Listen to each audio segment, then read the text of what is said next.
What's up, everybody? Welcome back. The Geonosian territory battle is finally upon us, and if you hadn't heard, this is extremely difficult so far. Been talking to a lot of people, and they've been saying that depending on who's teamed up with the clones, it's nearly impossible, especially if Shock T is on the enemy team. But today, I want to talk to you guys about clearing the special mission in Phase 1. There are some requirements here for your characters. Obviously, you have to have the 16,500 GP on the character, and then you have to use Nute Gunray, B1, B2, and the Droidica in the team. So you only have a 5th slot character that you can switch and choose between. And we're going to talk about who to use there. It's not the obvious choice. You're thinking General Grievous. I'm actually going to tell you that is not who you want to use here in this team. And as we go to the footage, you'll start to see why General Grievous is a very bad choice to throw onto the team here for Phase 1. So a big shout out to 2 different people who sent me footage today of this, using the exact same team for both. Big shout out to, and I swear this name is true,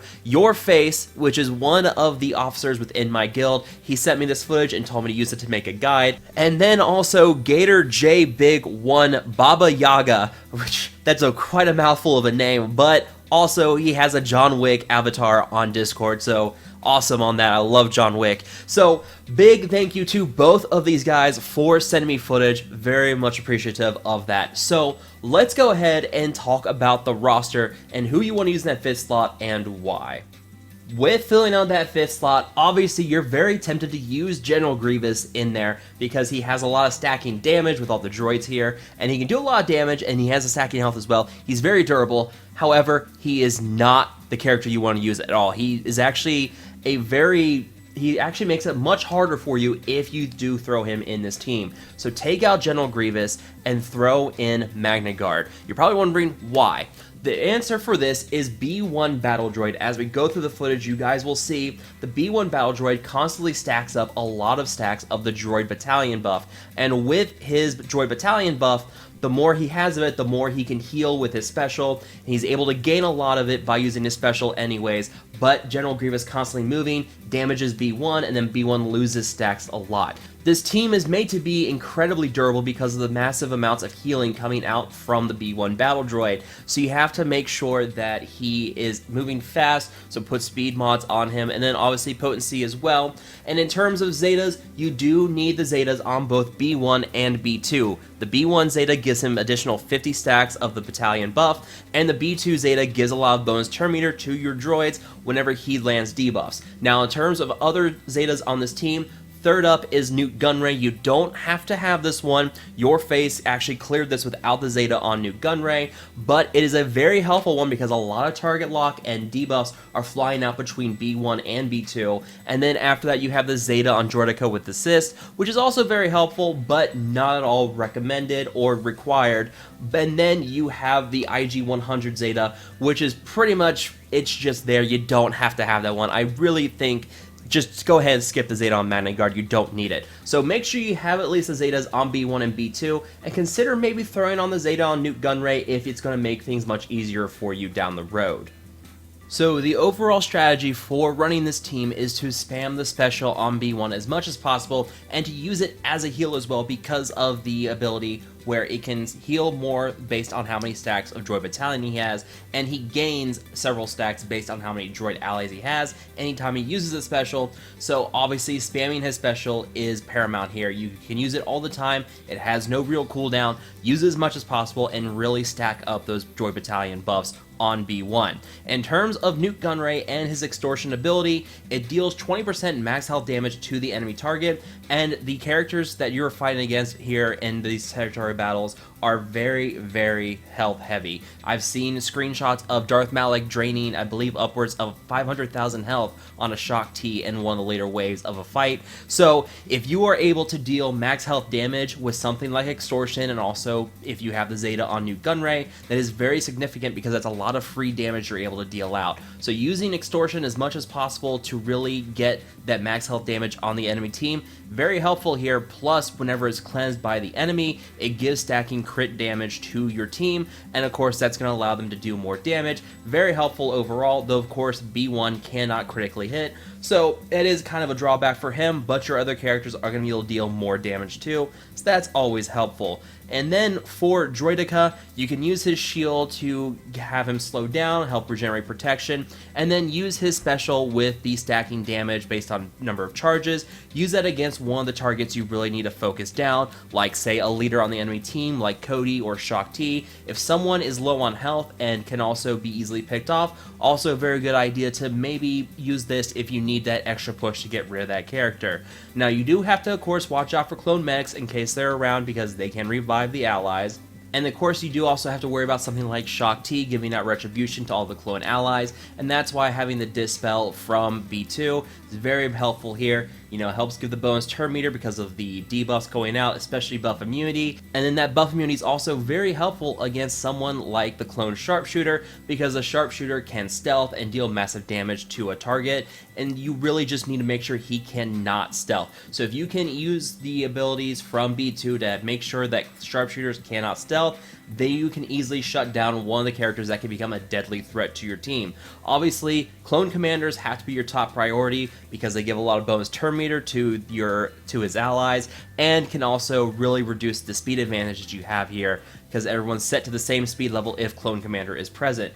Otherwise, basically, you just have to make sure that you're spamming B1 and making sure you're stacking up his droid battalion buff, and that is the whole name of the game here. And basically, you're using him as your healer to make sure everyone can survive. It's really a death by 1,000 cuts kind of team, but it's really the only effective way we've found so far that really works 100% of the time. We've seen people use General Grievous and win, but it's a lot more risky, and unless everyone's at gear 13 and top end 6-dot mods, it's not going to become very easy for you to win with General Grievous on that team. And of course, one important thing to keep in mind is that as you transition between waves, keep in mind what cooldowns you have ready to go and what abilities you have that are going to be available right away. Something like the Dubious Dealings with Nute Gunray that plays Extortion, highly ideal if you're able to have that off cooldown as you go into the next wave. That way you can go ahead and start handing out Extortion as soon as he starts moving, because again, you have that max health damage, and that allows him to quickly spread out among the enemy team, and then everyone who gets that Extortion as he uses the Dubious Dealings more and more often, they're all taking max health damage, because remember, everyone who has the Extortion buff on them whenever he uses that ability take the 20% max health damage. So it's important to spread that around, and that is why speed is so important on Nute Gunray, to make sure he can quickly spread out Extortion and really deal a lot of damage to the enemy team. Of course, you also do have the dispel from B2, but that is quickly reset because as droid allies take damage, he has reduced cooldowns, he gains bonus turns. You don't really have to worry about his cooldowns so much being available right at the start of a wave. And then for Droideka, it's highly recommended that as you go into the final two waves of the fight, you make sure that he has his shield ability and also his mass attack ability with the stacking damage, both of those off cooldown at the same time, or at least make sure that the barrage ability has one turn left and that shield is off cooldown. That way he can use the shield ability, start stacking up that charge for when he uses the barrage ability and is able to really deal a lot of damage to an enemy character. So those are the characters you have to make sure you have cooldowns ready to go. Obviously B1 does not have any cooldowns here, just keep spamming the special like I've said multiple times. And Magnaguard, you don't have to really worry about his specials either. You just have to make sure that the ones that are very important here, like Dubious Dealings that can deal the Extortion damage, and the shield and barrage abilities with Droideka are either off cooldown or very close to being off cooldown when you go between waves. So do keep that in mind as well. Managing those cooldowns is actually going to make it a lot easier as you go into these next waves, because when you get to that final wave, it gets incredibly difficult. Now, for those of you who have been wondering, what about their gear requirements overall for this, I'm going to go ahead and tell you now. Pretty much, you're going to need gear 12 on everybody. I know they said 6 stars is what you'll need as a minimum to clear these missions, but from what I've seen so far, 6 stars and gear 11 is barely gonna make the cut. That's just based on pure luck. At 7 stars in Gear 12, that's when you're in a much more favorable position, and obviously Gear 13 I think is going to give us a distinct advantage, but that's going to be way down the road because not a lot of people are going to have Gear 13, and even then it's going to take some pieces of Gear 13 before this becomes an easy farm for anybody in the future. Overall, you do need to have the Gear 12 on the characters, and of course 7 stars, but for those characters that don't have the Zetas anyways, you have to pretty much have them at 7 stars and maybe 1 or 2 gear pieces away from Gear 12 before you can finally get to the power requirement anyways. So there's no real way to get into this mission without really getting Gear 12 on these characters unless you have Zetas put on them. So you really have to have the Gear 12 to even attempt this, and even without the Gear 12, I'm not really quite sure this would work too well. I mean, the heal from B1 is based on the character's max health and protection anyways, and protection drastically increases based on the gear level, and health also increases based on the star level. So you're getting a distinct advantage if you're going to 7 stars in Gear 12. You're not going to get that same advantage at a lower gear and star level. At the end of the day, the most important thing to do here is take your time. There's no time limit on this. You just need to sit here, plan things out. It's going to be difficult the first time, but as you get a feel for the team and are able to get things figured out and get better at the team, it's going to be faster and faster. Just the first time clearing it is going to be the most difficult for pretty much anybody who does the mission. That's just the general rule of thumb. So take your time. Don't rush things. Don't freak out. You have plenty of time. Each phase is 36 hours, so you still have plenty of time to figure things out between these fights. Plan out your strategy, make sure your mods are great. If you can use arena mods, that is fantastic because you can easily switch mods. There's no lock-on mods for the territory battles, so you can use all your arena mods on your teams if you have to.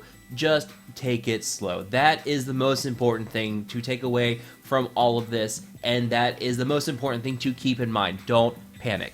Overall, it's going to be difficult, like I said, but as you get used to it, it will become easier. So that is gonna be it for this video, guys. Let me know down in the comments, do you guys have any questions or comments about this team, about this phase, any kind of concerns or anything? Drop them down below in the comments, and as always, feel free to like, share, and subscribe to the channel. Hope you guys have enjoyed this video, found this guide useful. Thank you guys so much for watching. I will talk to you guys later.